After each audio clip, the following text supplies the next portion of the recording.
Good morning, Internet! I'm youtube.com/John Bromin, your host with the most, your supplier who would never deny her. And today we are looking at the wonderful end of the world. A game I got back many, many moons ago. Well, not that many moons, but a few moons, more than one or two, in a humble bundle. Back when they were still called the Humble Indie Bundle and sold you games that you actually wanted at a decent price. Now, this game here has been called by some clone of a certain popular game, and I'll let you decide for yourself if you think that it happens to be a clone, or if it is in fact its own original product. I personally have found a good enjoyment in it, not necessarily the $10 asking price of enjoyment that they seem to be trying to sell this at, but you know what, it's a fun, quick little game, and it does something that isn't really that available on PC. You play as, well, the girl in the lower left-hand corner with the most refreshing covering her face, and you control this little marionette thing. At least it's called a marionette in the song.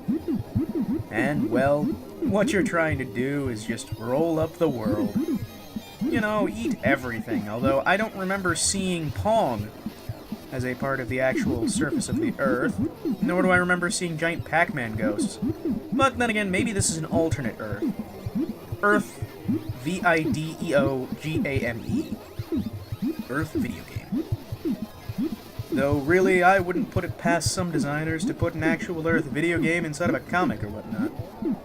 But the whole goal of this, you're just trying to suck up anything that's smaller than you, avoid anything that's bigger than you, anything that's bigger than you, suck up anything that's smaller than you, and beat the clock. He doesn't necessarily have the full charm or budget of Katamari Damacy, which, if you can't guess, is the game that I was calling this reminding you that some people find it to put it generously, inspired by. Is that the right way to say it? I don't quite know. At the same time, it's a decently optimized game. It lets you do what you want if what you want is to roll up everything around you.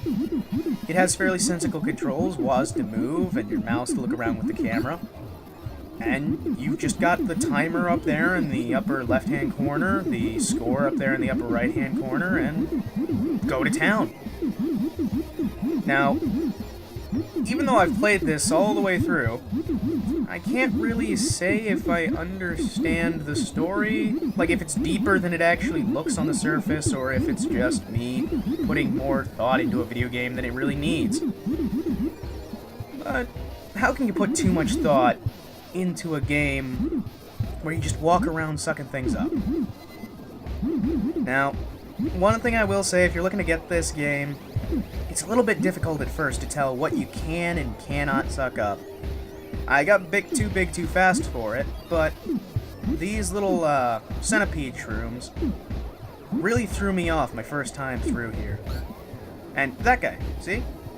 You can't really tell when something is too big to suck up, or too small for the matter. So it comes down to just guessing at some points. I mean, sure, I can tell that I can suck up these little Tron cycle trails, but that's the end of the level. There goes me. Your final grade is A+. But I can't really well done. get a feel for how big things are. That's a very subjective idea, but at the same time, it's true. By the way, world entirely made out of candy. It's a candy world, and I'm crushing it. This saga of my journey to become bigger than the rest of the world. I didn't notice this before, but I don't think you start out at the same place every time on this one. Because I remember starting out in this little, candy ranch. Maybe we'll have a chance to visit it anyway. But yeah, as you can see, all the levels are fairly short. I mean, they gotta be. The real fun in replaying this comes in the fact that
End of round.